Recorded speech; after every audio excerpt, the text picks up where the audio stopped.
안녕하세요. 책으로 즐기는 산책, 책책입니다. 오늘 소개할 책은 일자리의 미래라는 책입니다. 바로 이 책입니다. 네, 부제에서 보셨죠? 왜 중산층의 직업이 사라지는가? 약간 의문을 가지고 있죠. 여기서 말하는 일자리의 미래, 일자리는 좋은 일자리를 말합니다.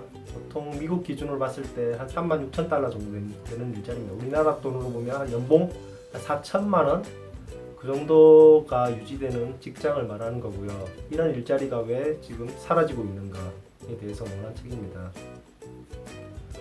일단 자본주의에서 지금 아주 오래전 100년 전에 비해서 근로자의 위상이 많이 격화되었다는 이런 논리를 가지고 시작을 하게 됩니다.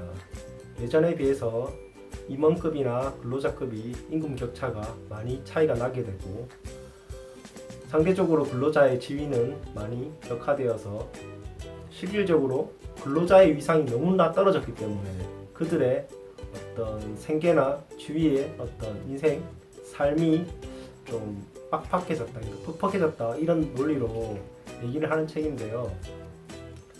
현실이 그런 것 같습니다. 지금 특히나 우리나라도 마찬가지죠. 파레토의 법칙이라고도 하고 그렇게 하긴 하는데 세상의 부가 상대적으로 소수가 많이 가져가고 있고 이런 세상에서 어떤 일자리의 미래가 어떻게 될런지 그런 거에 대해서 논한 책인데 제가 이 책을 한 12시간에 걸쳐서 읽었던 것 같아요. 거의 3일에 걸쳐서 하루에 한 4시간, 5시간씩 읽었는데 그래서 그런가 한 번에 정리하기 참 어렵더라고요.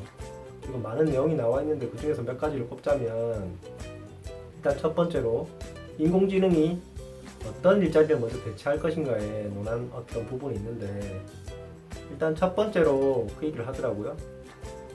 가장 먼저 인공지능이 대체할 수 있는 그런 직업군은 변호사나 의사, 회계사, 금융권 이런 쪽에서 고임금, 고소득을 취하는 이런 일자리가 가장 먼저 대체될 거라는 그런 얘기를 하고 얘기를 하는데 경제 논리로 보면 당연한 것 같아요. 일단 기업의 입장에서 보면 고임금을 주는 어떤 직군들에 대해서 가장 먼저 인공지능을 적용시켜서 먼저 대체할 수 있는 효용을 가질 수 있다면 언제든지 대체 가능성이 있는 거 아니겠어요? 그렇기 때문에 고임금일수록 인공지능이 대체될 가능성이 높다는 것은 어느 정도 일리가 있는 것 같아요. 그리고 여기서 재미난 어떤 명제가 또 하나 있는데 과연 스타트업들이 고용률을 많이 높을까요? 아니면 고용 창출 능력이 많을까? 이런 고민이 있는데 미국 내에서 이 저자가 알아본 바로는 실질적으로 그것을 증명하는 지표는 없다고 해요. 그러니까 스타트업이 사실상 그리고 창업을 하더라도 고용 창출 능력은 별로 없다. 당연한 것 같아요. 일반적으로 스타트업 기업들은 IT 기반의 어떤 기업들이기 때문에 어떤 매출이 늘고 많은 어떤 사업을 확장하더라도 거기에 따르는 일자리가 많이 창출될 수 있는 그런 구조가 아닌 것 같아요. 많은 스타트업을 창업을 해야 일자리가 많이 는다는 이런 논제 아니면 명제는 어찌 보면 실질적으로는 아닐 수도 있다는 이런 의문을 갖게 하더라고요. 그래서 생각해 보니까 그런 것 같아요.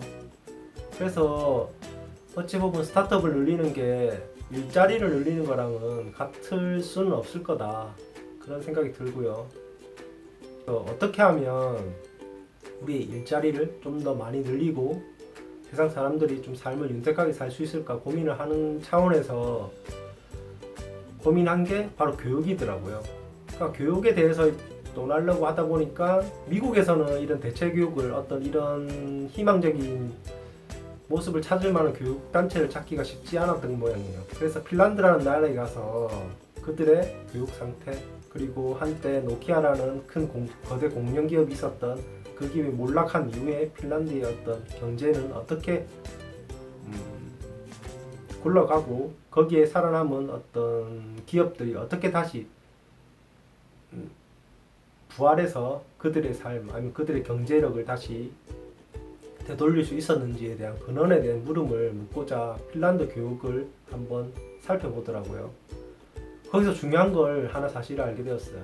핀란드라는 정부는 일반 국민들에게 위험을 최대한 줄이려고 하는 노력이 있었던 것 같아요. 그래서 기업들과 노동자들 그리고 그들이 위하는 어떤 위험 정체성 아니면 모험이나 혁신을 추구하기 위해 있어서 그 리스크를 정부에서 최대한 도전을 하려고 해서 그들이 어떤 도전 정신을 부각시키려고 하는 이런 정책으로서 돌아가는데, 그 전제의 기본은 각 노사정이라고 하죠. 노동자, 사측, 정부 측이 모두가 신뢰관계가 형성되었기 때문에 선순환 구조로 그들이 한 번씩 어떤 실패를 경험할지라도 어떤 새로운 도전에 임하는 그런 마음가짐, 자세, 태도들이 있어서 쉽게는 아니지만 어느 정도 그 큰 기업의 몰락을 점차 지금 극복하고 있는 그런 단계라고 볼 수 있더라고요. 그래서 이런 점을 보면 참 우리나라가 그런 점 좀 따라갔으면 좋겠는데 좀 아쉽죠. 어찌 보면 우리나라는 너무 각자 도생이었던 이런 국가가 아닌가 싶은 생각도 들고요. 그리고 사실 이 책에서 모든 어떤 일자리의 미래에 대해서 논한다고는 하지만 많은 방면에서 이 사례들을 가지고 설명을 많이 하려고 하는데, 거기에 대해 똑바른 어떤 해결책이나 어떤 명쾌한 답변을 주기보다는 사실상 독자들에게 이런 경우도 있고 저런 경우도 있고 어떻게 기업들이 노동자들과 이때까지 이렇게 왔는지 그런 메커니즘이나 아니면 현상, 그런 것들을 바라보면서 고민하게 만들더라고요. 그래서 결국에는 좋은 일자리를 유지하기 위해서는 기업과 근로자가 모두 상생할 수 있는, 서로가 서로를 돕는 그런 구조가 돼야 된다, 이런 얘기를 하고, 근로자 입장에서는 어찌 보면 직업을 얻음에 있어서, 일자리를 얻음에 있어서 단순히 돈벌이 수단으로만 볼 것이 아니라 소명의식을 갖고 같이 기업과 상생할 수 있는 그런 방안을 만들고 사회 구성으로서 국가에 하나 이바지할 수 있는 그런 어떤 유토피아 같은 어떤 이런 생각을 좀 꿈은 떠오르게끔 그런 내용이 있긴 한데 쉽게 정리는 안 되더라고요.